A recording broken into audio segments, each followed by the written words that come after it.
ꯃꯌꯥꯝꯕꯨ ꯑꯍꯥꯟꯕ ꯃꯛꯇꯗ ꯍꯦꯂꯤ ꯃꯩꯁꯅꯥꯝꯅ ꯇꯔꯥꯝꯅ ꯑꯣꯛꯆꯕꯒ ꯂꯣꯏꯅꯅ ꯈꯨꯔꯨꯝꯖꯔꯤ꯫ ꯃꯌꯥꯝꯗ ꯉꯁꯤ ꯇꯥꯍꯟꯖꯒꯗꯧꯔꯤꯕ ꯋꯥꯔꯤ ꯑꯁꯤꯒꯤ ꯃꯃꯤꯡ ꯃꯆꯥ ꯌꯥꯝꯅ ꯄꯣꯛꯄꯤ ꯃꯃꯧ꯫ ꯋꯥꯔꯤ ꯑꯁꯤ ꯃꯌꯥꯝ ꯄꯨꯟꯅ ꯇꯥꯃꯤꯟꯅꯔꯁꯤ꯫ ꯈꯨꯜ ꯑꯃꯗꯅꯤ, ꯈꯨꯜ ꯑꯁꯤꯗ ꯊꯝꯕꯥꯜ ꯀꯧꯕꯤ ꯍꯅꯨꯕꯤ ꯑꯃ ꯂꯩꯔꯝꯃꯤ꯫ ꯃꯥꯒꯤ ꯃꯃꯧ ꯅꯨꯄꯤ ꯊꯔꯣ ꯀꯧꯕꯤ ꯑꯃꯁꯨ ꯂꯩꯔꯝꯃꯤ꯫ ꯃꯃꯧ ꯅꯨꯄꯤꯒꯤ ꯃꯃꯤꯡꯅ ꯊꯔꯣ ꯍꯥꯏꯅ ꯀꯧꯔꯝꯃꯤ꯫ ꯊꯔꯣ ꯃꯥꯒꯤ ꯃꯄꯨꯔꯣꯏꯕ ꯊꯝꯕꯥꯜꯒꯤꯅ ꯃꯆꯥꯅꯨꯄꯥꯁꯨ ꯉꯟꯇꯥꯅ ꯂꯩꯈꯤꯗ꯭ꯔꯦ, ꯃꯆꯥ ꯃꯌꯥꯝ ꯑꯃ ꯍꯨꯟꯇꯣꯛꯂꯝꯂꯒ꯫ ꯊꯔꯣꯒꯤ ꯃꯆꯥ ꯑꯁꯤ 9 ꯁꯨꯔꯝꯃꯤ꯫ ꯄꯥꯈꯪ ꯂꯩꯁꯥꯕꯤ ꯃꯄꯨꯡ ꯐꯥꯕꯁꯨ ꯑꯃꯠꯇ ꯌꯥꯎꯗꯦ, ꯈꯔ ꯈꯔ ꯄꯨꯡꯀꯛ ꯆꯥꯎꯕꯇ ꯅꯠꯇꯅ꯫ ꯃꯆꯥꯁꯤꯡ ꯁꯦꯟꯅꯕꯗ ꯊꯔꯣꯒ ꯊꯝꯕꯥꯜꯒꯗꯨ ꯌꯥꯝꯅ ꯋꯥꯔꯝꯃꯤ꯫ ꯅꯣꯡꯃꯒꯤ ꯅꯨꯃꯤꯠ ꯑꯃꯅꯤ, ꯊꯝꯕꯥꯜꯗꯨ ꯃꯥꯡꯒꯣꯟꯗ ꯂꯪꯆꯥꯛ ꯆꯥꯛꯇꯨꯅ ꯂꯩ꯫ ꯃꯃꯧ ꯅꯨꯄꯤ ꯊꯔꯣꯁꯨ ꯀꯣꯟ ꯐꯦꯡꯕ ꯑꯗꯨ ꯆꯥꯝꯂꯨꯔꯒ ꯆꯪꯂꯛꯂꯝꯃꯤ꯫ ꯉꯥꯏꯍꯥꯛ ꯂꯩꯔꯒꯅꯦ ꯑꯃꯅ ꯑꯃꯨꯛ ꯆꯥ, ꯑꯃꯅ ꯑꯃꯨꯛ ꯆꯥ, ꯀꯣꯟꯁꯦ ꯐꯦꯡꯕꯗ ꯁꯤꯒꯗꯧꯔꯦ꯫ ꯃꯅꯦꯝ ꯊꯝꯕꯥꯜꯅ, "ꯍꯥꯏ ꯏꯃꯧ ꯏꯕꯦꯝꯃ."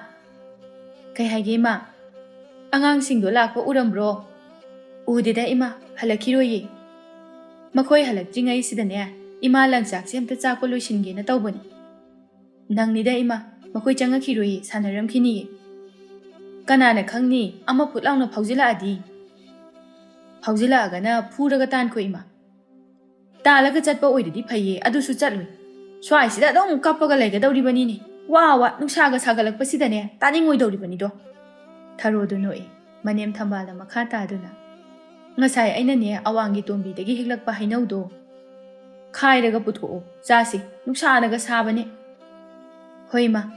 ꯊꯔꯣ ꯀꯣꯟꯁꯤꯡ ꯑꯗꯨ ꯄꯨꯁꯤꯟꯗꯨꯅ ꯏꯃꯨꯡꯗ ꯆꯪꯈꯤ꯫ ꯊꯝꯕꯥꯜ ꯃꯆꯤꯟꯗ ꯃꯨꯔꯨꯝ ꯁꯣꯟꯗꯨꯅ ꯂꯩꯍꯧꯏ꯫ ꯅꯨꯡꯁꯥ ꯑꯁꯤꯁꯨꯅꯦ ꯑꯣꯟꯊꯣꯛꯅ ꯁꯥꯈ꯭ꯔꯦ, ꯊꯕꯛꯀ ꯑꯃꯠꯇ ꯇꯧꯐꯝ ꯆꯥꯐꯝ ꯈꯪꯗꯦ꯫ ꯈꯔ ꯏꯪꯊꯔꯒ ꯇꯧꯒꯗꯕꯗꯨꯁꯨꯅꯦ ꯏꯁꯨ ꯃꯌꯥꯝꯗꯣ ꯍꯜꯂꯛꯑꯒ ꯀꯣꯛ ꯉꯥꯎꯒꯗꯧꯔꯤꯕ꯫ ꯑꯗꯨꯅꯅꯦ ꯃꯣꯏ ꯂꯩꯇ꯭ꯔꯤꯉꯩꯗ ꯇꯧꯍꯧꯗꯕꯁꯨ ꯌꯥꯗꯕ꯫ ꯃꯤꯅꯗꯤꯅꯦ ꯏꯁꯨ ꯄꯥꯝꯃꯦꯅ ꯍꯥꯏꯅꯔꯤꯕ, ꯑꯩꯒꯤ ꯑꯣꯏꯅꯗꯤ ꯌꯥꯔꯦ, ꯈꯥꯔꯦ, ꯌꯥꯝꯃꯟꯗꯅꯅꯦ ꯂꯥꯛꯅ ꯐꯥꯅꯕꯒ ꯉꯝꯕ ꯅꯠꯇꯦ, ꯅꯨꯡꯁꯤꯗꯕꯅ ꯂꯣꯏꯔꯕꯅꯤ꯫ ꯃꯈꯣꯟꯁꯤꯡ ꯑꯗꯨ ꯐꯥꯎꯕꯗꯅꯦ ꯍꯦꯛ ꯇꯥꯅꯤꯡꯗꯕꯅꯤ꯫ ꯑꯃ ꯑꯅꯤꯈꯛ ꯑꯣꯏꯔꯗꯤ ꯑꯩꯁꯨ ꯅꯨꯡꯁꯤꯒꯗꯕ, ꯌꯥꯝꯃꯟꯈꯤꯕꯁꯤꯗꯅꯦ ꯅꯨꯡꯁꯤꯐꯝꯒ ꯑꯃꯠꯇ ꯈꯪꯗ꯭ꯔꯦ꯫ ꯑꯩꯒꯤ ꯏꯆꯥꯅꯨꯄꯥꯁꯤꯅꯅꯦ ꯌꯦꯟ ꯉꯥꯅꯨꯅ ꯃꯆꯥ ꯄꯣꯛꯄꯗꯧꯅ ꯍꯦꯛ ꯄꯣꯛꯑꯝꯃꯤ꯫ ꯈꯥꯔꯦ, ꯏꯁꯨꯒꯅꯦ ꯂꯣꯏꯅ ꯈꯥꯔꯦ ꯍꯥꯏꯁꯤꯅꯦ ꯑꯩ."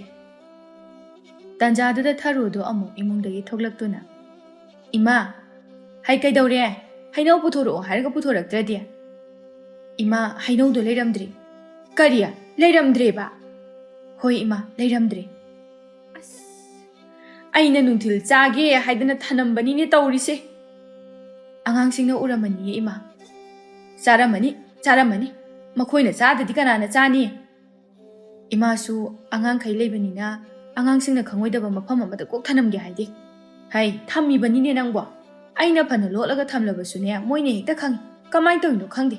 ꯍꯩꯈ꯭ꯔꯦ ꯊꯤꯕ ꯍꯨꯝꯕꯗꯤ ꯃꯣꯏꯁꯨ." "ꯑꯩ ꯑꯃ ꯍꯦꯛꯎ ꯆꯨꯔꯥ ꯏꯃꯥ." "ꯌꯥꯔꯦ ꯇꯣꯛꯑꯣ. ꯏꯃꯥ ꯍꯩꯅꯧꯒ ꯑꯝꯇ ꯆꯥꯅꯤꯡꯗ꯭ꯔꯦ." "ꯑꯗꯨꯗꯤ ꯏꯃꯥ, ꯑꯩ ꯂꯧꯕꯨꯛꯇ ꯉꯥꯛꯇ ꯌꯧꯔꯨꯈꯤꯒꯦ." "ꯍꯣꯏ."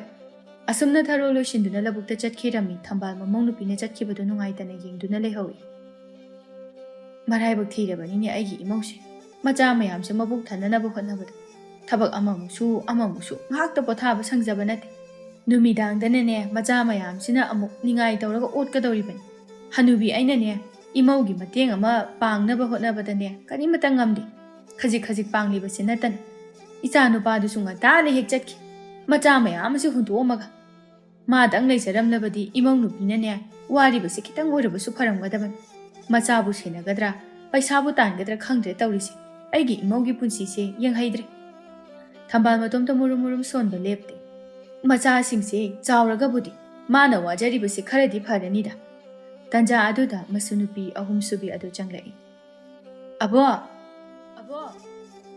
ꯃꯁꯤ ꯑꯃꯨꯛ ꯍꯜꯂꯛꯏꯅꯦ, ꯀꯗꯣꯝꯗꯒꯤꯅꯣꯅꯦ, ꯍꯣꯔꯦꯟ ꯀꯣꯟꯅ ꯍꯜꯂꯛꯀꯦꯗꯤ ꯍꯥꯏꯗꯦ." "ꯑꯕꯣ." "ꯍꯩ, ꯀꯩꯅꯣ?" "ꯏꯃꯥꯗꯤ?" "ꯅꯪꯒꯤ ꯏꯃꯥꯗꯣ ꯂꯧꯕꯨꯛꯇ ꯆꯠꯈꯤ." "ꯑꯕꯣ, ꯑꯩ ꯆꯥꯛ ꯂꯥꯝꯃꯤ." "ꯍꯥ, ꯆꯥꯛ ꯂꯥꯝꯃꯦꯕ? ꯑꯩ ꯆꯔꯥ ꯋꯥꯟꯒꯦ ꯑꯕꯣ." "ꯀꯗꯥꯏꯗꯒꯤ ꯆꯥꯛꯅ ꯆꯔꯥ ꯋꯥꯟꯗꯣꯏꯅꯣ? ꯉꯁꯥꯏꯁꯨ ꯑꯣꯛꯇꯅ ꯆꯥꯔꯤꯗꯨꯗꯤ, ꯍꯣꯔꯦꯟ ꯅꯨꯃꯤꯗꯥꯡꯒꯤ ꯆꯦꯡ ꯐꯥꯎꯕ ꯂꯩꯇꯦ." "ꯑꯗꯨ ꯑꯣꯏꯔꯁꯨ ꯑꯩ ꯆꯥꯛ ꯂꯥꯝꯃꯦ." "ꯍꯩ, ꯀꯅꯥꯗꯩꯅꯣꯝ ꯆꯥꯎꯆꯣ." ꯇꯜꯂꯦ, ꯑꯩ ꯆꯥꯛ ꯂꯥꯝꯃꯦ." "ꯍꯩ ꯆꯠꯂꯣ, ꯆꯥꯛ ꯂꯥꯝꯃꯒꯅꯅꯦ ꯏꯁꯤꯡ ꯊꯛꯎꯆꯣ, ꯏꯃꯨꯡꯗꯒꯤ ꯏꯁꯤꯡꯗꯤ ꯌꯥꯝ ꯂꯩꯍꯧꯕꯅꯤ." "ꯇꯜꯂꯦ, ꯑꯩꯗꯤ ꯆꯥꯛ ꯂꯥꯝꯃꯤ, ꯏꯁꯤꯡ ꯊꯛꯅꯤꯡꯗꯦ, ꯆꯥꯛ ꯑꯣꯏꯅ ꯆꯥꯒꯦ, ꯏꯁꯤꯡ ꯊꯛꯅꯤꯡꯗꯤꯌꯦ." Wado haina angang du kablaklam thambal matha sana. Asumaina tawrani haibase aina khangaba. Mama adudi labuk chakhrabani na wai sangeni phari nungai ba ma. Masunupido adum kaptuna lairami thambal sauna jairami. Hojik aina ne chai ama pairaga phudringaida kaplibado yam thuna to uko natrabadi hojik aina phurakani. Abok mabuk phattabi nakoi se yamandana ne abok se puk phattabi oi. Khang imala haidoke ho haido kari haina haidok ningbado nangna haidok ningbado dum haidoke imada haidoke ho haido kari no nana haidok ningbado haido ro chalo haidoke chalo sanaro jo ai langjak se ngakta chak hogi angang du sawraga chatkirami thambal machinda chaijarabasu nungaitana oh isu se chak lamdana sanarubadagi hala inido ꯑꯩꯈꯣꯏꯅꯅꯦ ꯏꯁꯨꯁꯤꯡꯁꯦ ꯆꯔꯥ ꯋꯥꯜꯍꯟꯕ ꯐꯥꯎꯕ ꯍꯦꯛ ꯉꯝꯗ꯭ꯔꯦ ꯇꯧꯔꯤꯁꯦ ꯄꯥꯞꯀ ꯄꯨꯕ ꯇꯥꯔꯦꯗ ꯃꯈꯣꯏꯗꯤ ꯀꯔꯤꯁꯨ ꯈꯪꯖꯕ ꯅꯠꯇꯦ ꯋꯥꯈꯜ ꯃꯄꯨꯡ ꯐꯥꯕ ꯅꯠꯇꯦ ꯑꯌꯨꯛꯀꯤ ꯅꯨꯃꯤꯗꯥꯡꯒꯤ ꯆꯔꯥ ꯑꯅꯤꯈꯛ ꯆꯥꯕꯁꯤ ꯐꯥꯎꯕ ꯌꯥꯝꯅ ꯋꯥꯅ ꯆꯥꯔꯤ ꯆꯔꯥ ꯍꯦꯟꯗꯦꯗꯅꯤ ꯃꯃꯤꯡꯒꯤ ꯑꯗꯨꯁꯨ ꯄꯨꯛ ꯊꯟꯕꯣꯏ ꯊꯟꯗꯕꯣꯏ ꯆꯥꯔꯤꯕ ꯁꯤꯗꯕꯨ ꯀꯃꯥꯏꯅ ꯆꯔꯥ ꯋꯥꯜꯍꯟꯕ ꯉꯝꯒꯅꯤ ꯊꯝꯕꯥꯜ ꯌꯥꯝ ꯅꯨꯡꯉꯥꯏꯇꯅ ꯏꯁꯨꯁꯤꯡꯁꯦ ꯆꯥꯕꯣꯏ ꯆꯥꯗꯕꯣꯏ ꯁꯦꯠꯕꯣꯏ ꯁꯦꯠꯇꯕꯣꯏ ꯂꯩꯔꯤꯅꯤ ꯇꯧꯔꯤꯕ Maning thung angang ni khangjadadana nungaitana tawriba masida amuksu aikhoina thina chaibiribani chainingduna chaibadi nate chaida yadabagin makhoidi khangjaba nate thambal sora masangna hontoktuna kaidawni sida khanjaluraga khalaroige ngamna naba hingba taban aina chak pijadana chara helalaga thambasu nate aikhoina nungaina thamningni haiduna Lairiba pibam asida yabasu nate hojikna maning khara thungba khara thungdaba haibadu hayengwai chawragadi masa na hotnajaraga maina phajaraksen makhoina piklingai asidi khara su khangba taredana thambal machinda murum sondana langjak chak botu losinaba kanna honarami numidangdi matam tharo machani paludu chak pijarami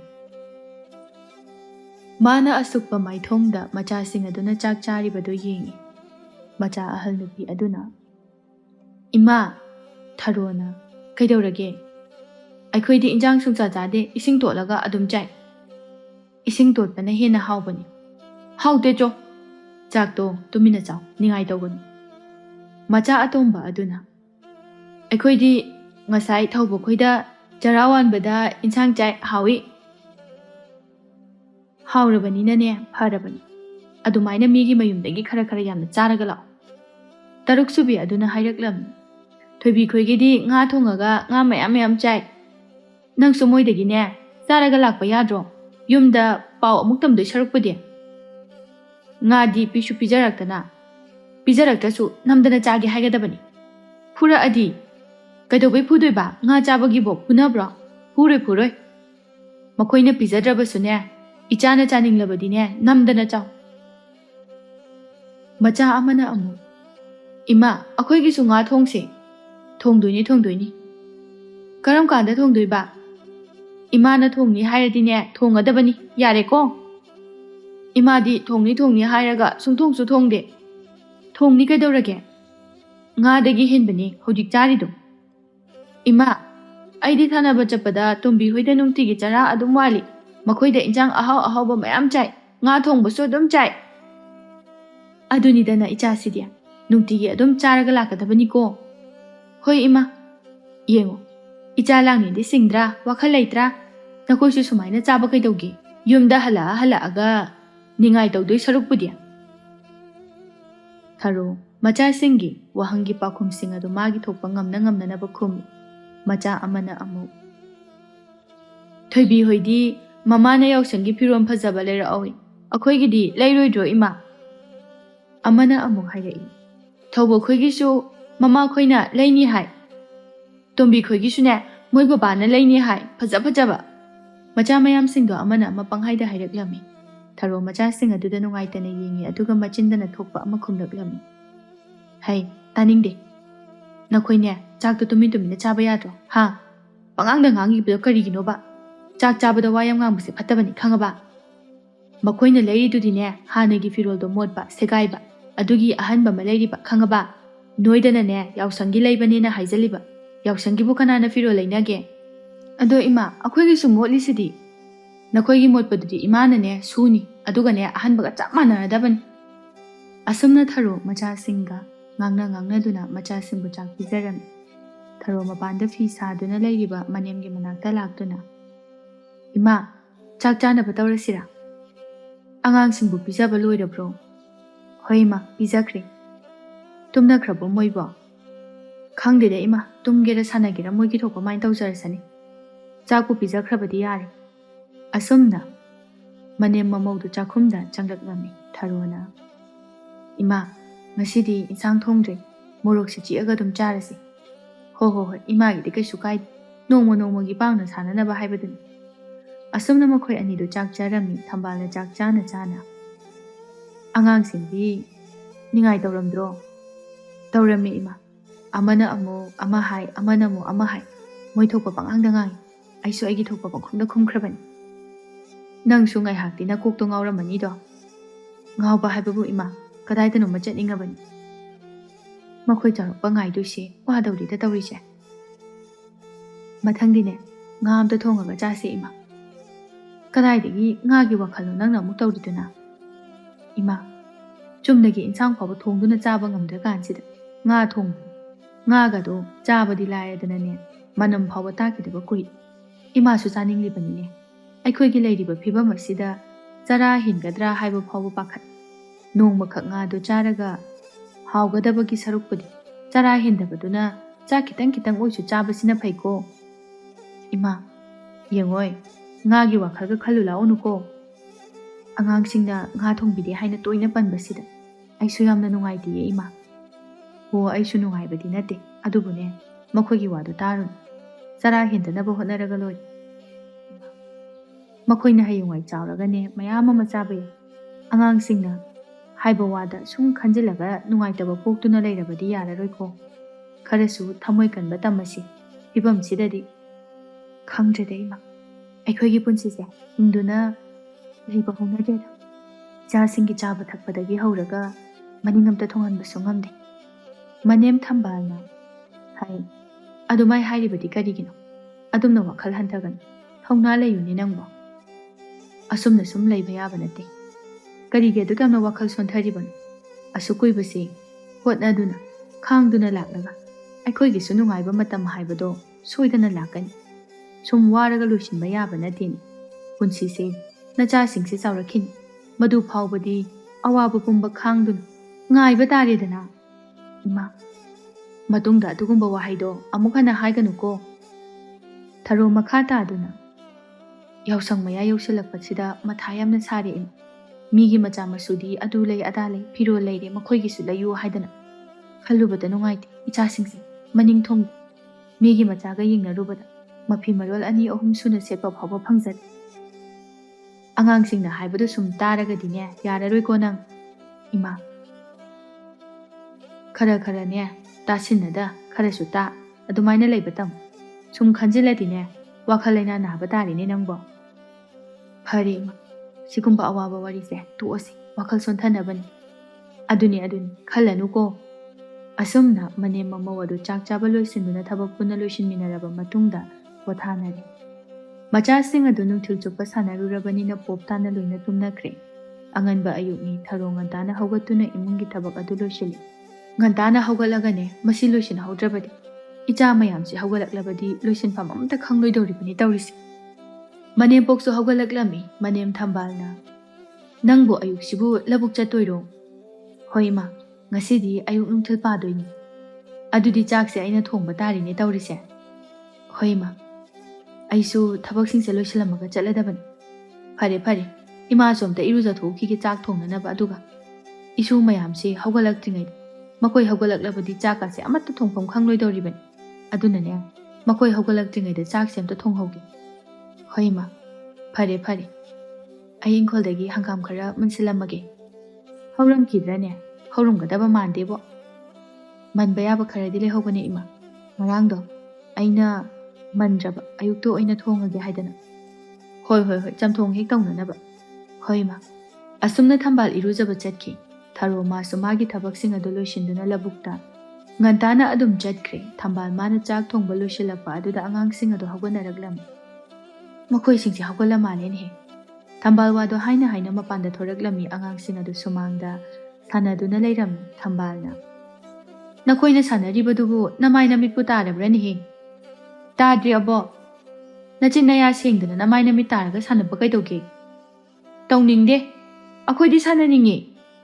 Machin singse yenguni he. Masam mana ipa he pharaga. Akoi sanayni.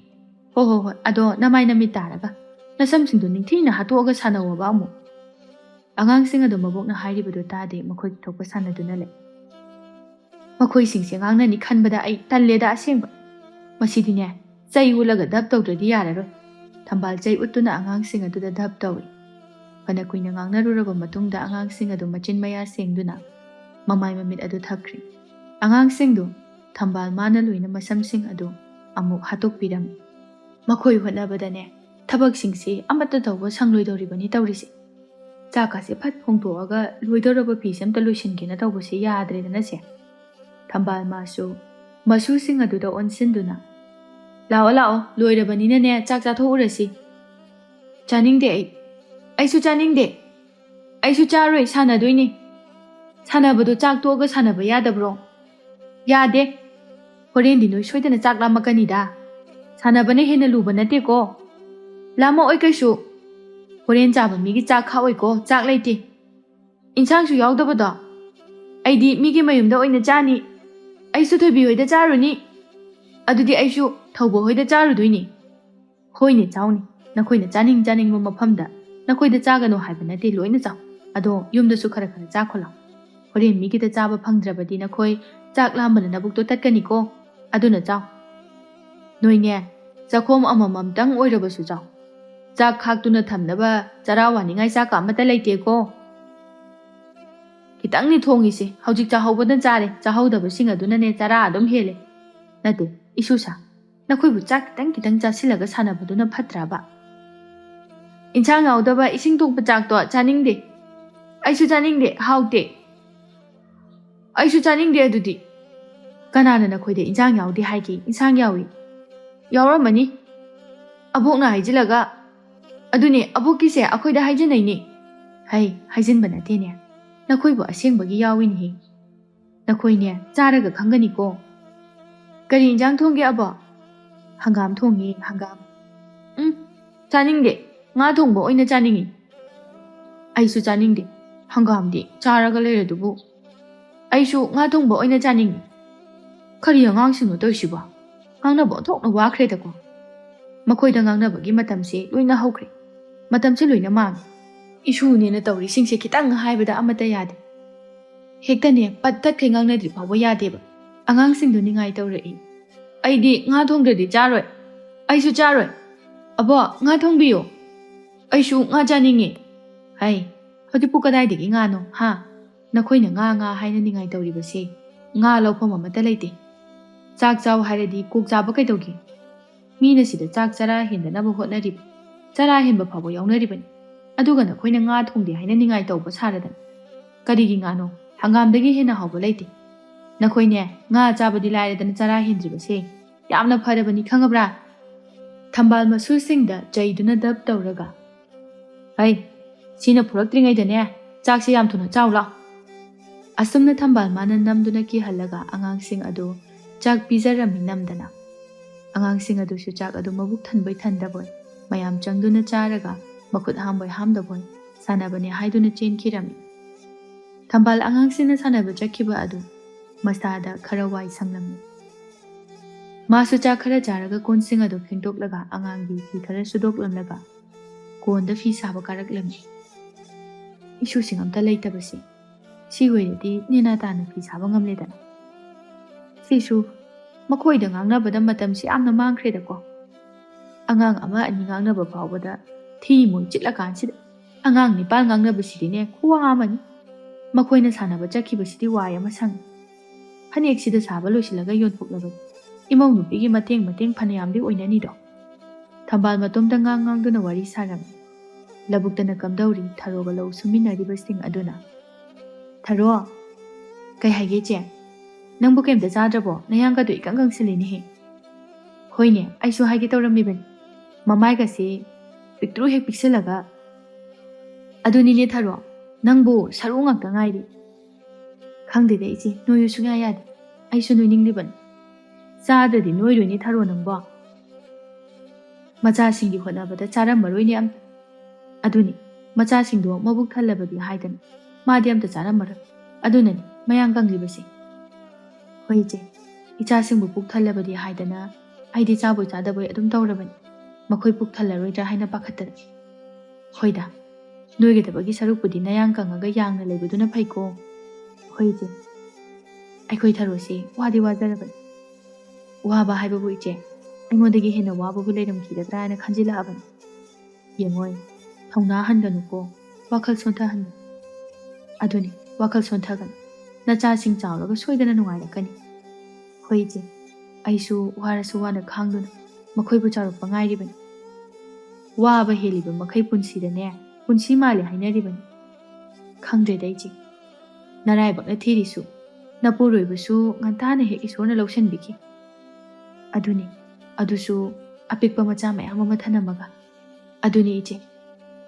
Angangsing asiga aikhoibu hunto amaga. Masu isorna ngantana lausanbikre. Taibang semba mapu masu phatte haibadun. Nacha sina ama nikak popo oirabadi kharasu waba phagadaba. Hoije, aikhoisu mayam ama poksilure. Hera, icha yambagisu kanaba yamna leida. Aduni tharo, haujik khara warabasune nachasingsi chawraga nungaidoini. Hoije, makhoigi asadani mama aina leiribasisu. Ado, yamna senagadabaniko. Icha chawba ngairingini haidanane. Ichasing aduna phatrabadi kemta kanaru. Ichasingdo afaba ama oinanaba.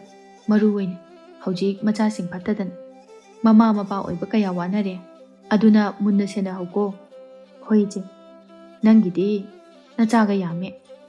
Hoije, aisu soidanaba honagi.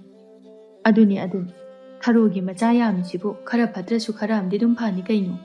Aduna kemta waningai oidi. Kaidawni, sigi mathaga sarunu. Hoi, chumi. Wado hairaga mayamdo wawa noi. Nongmagi numid amani thambaldo. Masangam lamde. Tharo manempoki manakta changaktuna. Ima. Hai, kari haigini mo ibema. Se, imagi champut khara phutuna purapani. Kadai. Champuna khara chabai. Se ima, sida leire. Isa se khara kangadaba hek mali. Champut chaba sidi. Khara sule hori ima pura uri. Haujikidi sina yarani. Horen chana na bathamo. Hoi ma. Angang sindi. Sanaba chatkre ima. Chakti chakraburo. Hoi ma. Yemduna loina pijakrabani. Phare chabu chakradi.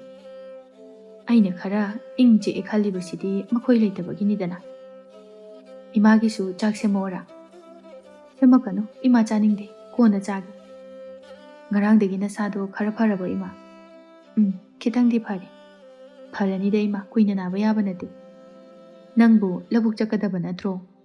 Hoi ma chatoini. Adu oiredi chak chathoga chatnanaba taurodana. Imagi kai tauram khogen. Yareda imagidi. Phare ima.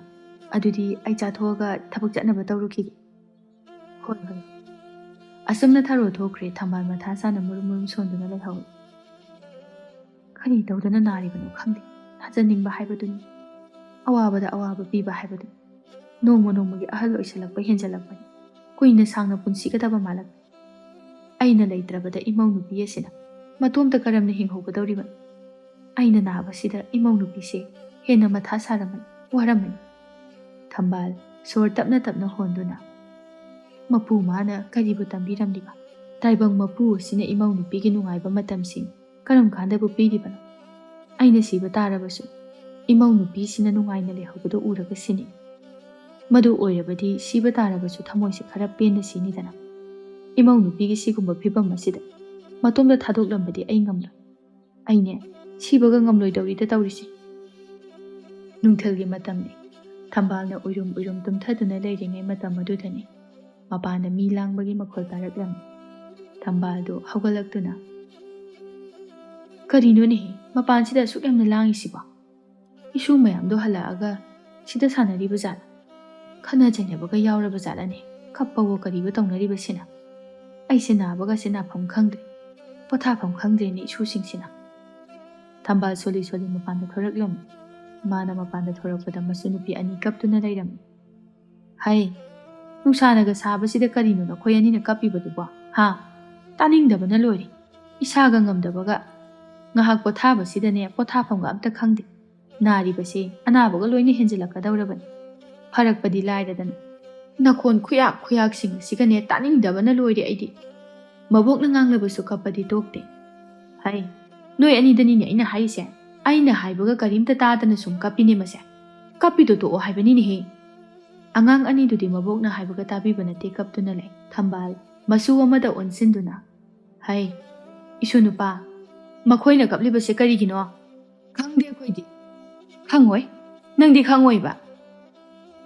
ꯑꯩꯗꯤ ꯈꯪꯉꯤ꯫ ꯍꯥꯏ, ꯀꯩꯅꯣ ꯅꯪꯅ ꯈꯪꯉꯤꯁꯦ ꯍꯥꯏꯔꯛꯑꯣ꯫ ꯑꯩꯗꯤ ꯍꯥꯏꯔꯣꯏ꯫ ꯍꯩꯃꯥ, ꯍꯥꯏꯗꯣꯛꯑꯗꯤ ꯆꯦꯆꯦꯅ ꯐꯨꯅꯤ꯫ ꯐꯨꯔꯣꯏꯌꯦ, ꯀꯩꯗꯧꯕꯩ ꯐꯨꯗꯣꯏꯅꯣ?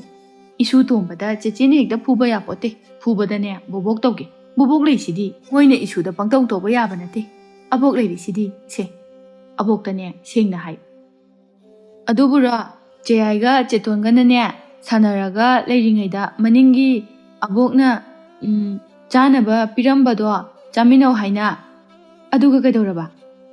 ꯑꯗꯨꯒꯅꯦ ꯆꯦꯌꯥꯏꯒ ꯆꯦꯇꯣꯟꯒ ꯃꯨꯟꯅꯔꯒ ꯈꯠꯅꯔꯤꯕ, ꯑꯗꯨꯒ ꯆꯥꯅꯅꯕꯗꯨꯁꯨ ꯂꯣꯏꯅ ꯍꯩꯗꯣꯛꯈ꯭ꯔꯤꯕ, ꯑꯃꯣꯠꯄ ꯐꯠꯇꯕ ꯃꯔꯛꯇ ꯇꯥꯈ꯭ꯔꯤꯕ, ꯑꯗꯨꯒꯤ ꯃꯈꯣꯏ ꯑꯅꯤ ꯈꯠꯅꯔꯤꯕ꯫ ꯅꯠꯇꯦ, ꯑꯗꯨꯕꯨ ꯀꯩꯗꯧꯕꯒꯤ ꯃꯨꯟꯅꯔꯤꯅꯣꯕ?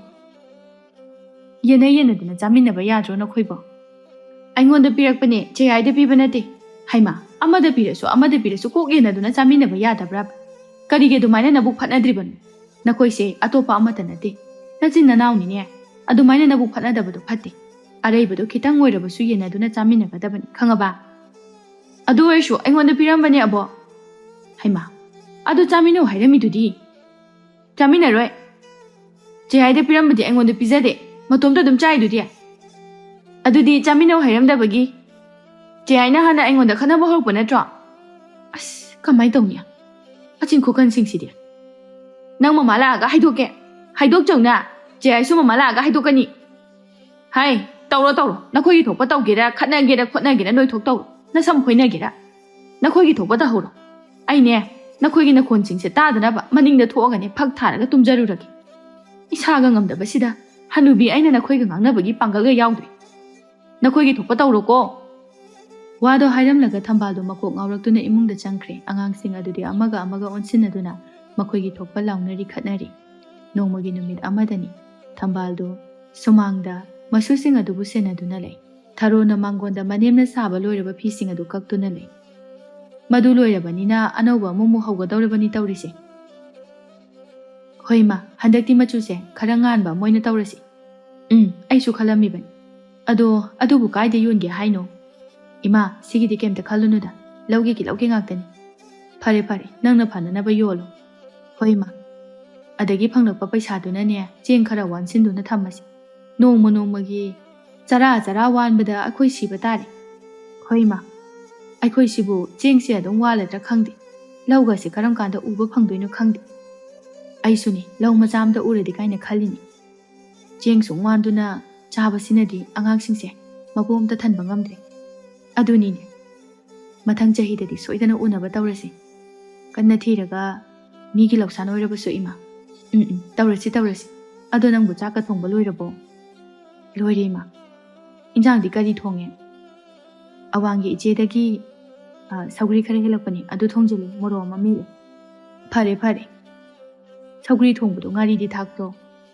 ꯊꯥꯛꯇꯦꯗ ꯏꯃꯥ, ꯂꯩꯇꯗꯅ꯫ ꯏꯃꯥꯅ ꯉꯔꯥꯡ ꯄꯨꯔꯛꯄ ꯉꯥ ꯑꯌꯥꯏꯕꯗꯨꯗꯤ ꯃꯆꯦꯠ ꯑꯃ ꯍꯥꯞꯄꯤ꯫ ꯑꯣ, ꯑꯗꯨ ꯑꯣꯏꯔꯗꯤ ꯐꯔꯦ꯫ ꯏꯃꯥ, ꯑꯗꯨꯕꯨ ꯀꯥꯏꯗꯩꯅꯣ? ꯃꯅꯤꯡꯒꯤꯅꯦ ꯑꯌꯤꯡꯕꯤ ꯈꯣꯏꯗꯒꯤ ꯇꯨꯃꯤꯟꯅ ꯑꯃ ꯑꯅꯤ ꯄꯨꯔꯛꯄꯅꯤ꯫ ꯏꯃꯥꯁꯤꯗꯤꯕ, ꯀꯩꯗꯧꯒꯦ ꯁꯤꯕꯣ? ꯃꯈꯣꯏꯒꯤ ꯃꯌꯥꯝ ꯑꯃ ꯌꯥꯏꯗꯨꯅ ꯂꯩꯍꯧꯏ꯫ ꯑꯩꯅ ꯑꯃ ꯑꯅꯤꯈꯛ ꯂꯧꯕꯗ ꯍꯦꯛꯇ ꯃꯌꯦꯡ ꯇꯥꯒꯗꯕ ꯅꯠꯇꯦ꯫ ꯑꯗꯣ ꯏꯃꯥ, ꯍꯥꯏꯔꯒ ꯂꯧꯔꯛꯄ ꯌꯥꯗ꯭ꯔꯣ? ꯍꯥꯏꯔꯨꯔꯕꯗꯤ ꯄꯤꯔꯛꯑꯔꯣꯏꯌꯦ, ꯑꯗꯨꯅꯅꯦ ꯏꯃꯥꯅ ꯇꯨꯃꯤꯟꯅ ꯂꯧꯔꯛꯏꯁꯤ꯫ ꯑꯩꯈꯣꯏ ꯃꯥꯁꯤꯗꯤꯕ, ꯀꯩꯁꯨ ꯅꯠꯇꯕꯗ ꯍꯧꯗꯣꯡꯗꯁꯨ ꯃꯌꯥꯝ ꯄꯤꯖꯊꯣꯛꯏ꯫ ꯍꯧꯗꯣꯡꯅ ꯆꯥꯒꯗꯕꯒꯤ ꯁꯔꯨꯛ ꯑꯩꯈꯣꯏꯅ ꯇꯨꯃꯤꯟꯅ ꯆꯥꯍꯧꯕꯗꯨꯅ ꯐꯠꯇ꯭ꯔꯣ? ꯃꯅꯦꯝꯒꯤ ꯋꯥꯗꯨꯗ ꯊꯔꯣ ꯅꯣꯛꯏ ꯊꯝꯕꯥꯜ ꯃꯈꯥ ꯇꯥꯗꯨꯅ꯫ ꯉꯥ ꯑꯌꯥꯏꯕꯗꯣ ꯑꯉꯥꯡꯁꯤꯡꯗ ꯎꯍꯟꯒꯅꯨꯀꯣ꯫ ꯍꯣꯏ ꯃꯥ, ꯃꯣꯏꯅ ꯎꯈ꯭ꯔꯕꯗꯤ ꯂꯣꯏꯔꯦ, ꯆꯥꯊꯣꯛꯄꯗ ꯂꯣꯏꯈ꯭ꯔꯗꯕꯅꯤ, ꯑꯗꯨꯅ ꯎꯍꯟꯕ ꯌꯥꯕ ꯅꯠꯇꯦ, ꯏꯟꯖꯥꯡꯗ ꯈꯖꯤꯛ ꯈꯖꯤꯛ ꯊꯥꯛꯅꯅꯕ ꯊꯝꯃꯨ꯫ ꯍꯣꯏ ꯃꯥ, ꯃꯣꯏꯅ ꯊꯤꯕ ꯐꯪꯂꯣꯏꯗꯕ ꯃꯐꯝꯗ ꯂꯣꯠꯁꯤꯟꯈ꯭ꯔꯦ, ꯃꯈꯣꯏꯅ ꯐꯅ ꯊꯤꯔꯁꯨ ꯐꯪꯉꯔꯣꯏ꯫ ꯐꯔꯦ ꯐꯔꯦ, ꯑꯗꯨꯝꯅꯕꯨ ꯇꯧꯈ꯭ꯔꯕꯗꯤ꯫ ꯑꯗꯣ ꯏꯃꯥ, ꯑꯩ ꯆꯥꯛꯁꯨ ꯂꯣꯏꯔꯦ, ꯑꯗꯒꯤ ꯐꯤ ꯀꯛꯄꯁꯨ ꯂꯣꯏꯔꯦ, ꯑꯗꯨꯅ ꯆꯥꯅꯅꯕ ꯑꯉꯥꯡꯁꯤꯡꯗꯣ ꯑꯝꯇ ꯀꯧꯔꯨꯈꯤꯒꯦ꯫ ꯀꯧꯕꯤꯔꯨꯔꯣ ꯀꯧꯕꯤꯔꯨꯔꯣ, ꯆꯥꯛ ꯆꯥꯊꯣꯛꯑꯒ ꯁꯥꯟꯅꯖꯔꯁꯅꯨ, ꯆꯥꯛ ꯂꯥꯝꯃꯝꯃꯅꯤ꯫ ꯍꯣꯏ ꯃꯥ꯫ ꯊꯔꯣꯗꯣ ꯃꯆꯥꯁꯤꯡ ꯀꯧꯕ ꯊꯣꯛꯈꯤꯔꯝꯃꯤ ꯊꯝꯕꯥꯜ ꯃꯥꯅ ꯁꯨꯔꯤꯕ ꯐꯤꯁꯤꯡ ꯑꯗꯨ ꯊꯥꯗꯣꯛꯇꯨꯅ ꯂꯩꯍꯧꯏ꯫ ꯇꯥꯟꯖꯥ ꯑꯗꯨꯗ ꯅꯨꯄꯤ ꯑꯃ ꯃꯈꯣꯏꯗ ꯆꯪꯂꯛꯂꯝꯃꯤ꯫ ꯑꯥꯗ ꯆꯪꯉꯛꯏꯁꯤꯕꯨ ꯑꯌꯤꯡꯕꯤ ꯅꯠꯇ꯭ꯔꯅꯦ? ꯏꯅꯦ, ꯊꯔꯣ ꯂꯩꯇꯕ꯭ꯔꯣ? ꯑꯩꯒꯤ ꯏꯃꯧꯗꯤ ꯂꯩꯇꯦꯅꯦꯍꯦ, ꯃꯆꯥꯁꯤꯡ ꯀꯧꯔꯨꯅꯤ ꯍꯥꯏꯅ ꯆꯠꯈꯤꯕꯅꯤ꯫ ꯃꯗꯨꯒꯤ ꯂꯝ ꯍꯦꯟꯕ ꯑꯉꯥꯡꯁꯤꯡꯗꯣ ꯍꯧꯖꯤꯛ ꯐꯥꯎꯕ ꯍꯜꯂꯛꯇ꯭ꯔꯤꯕꯣ?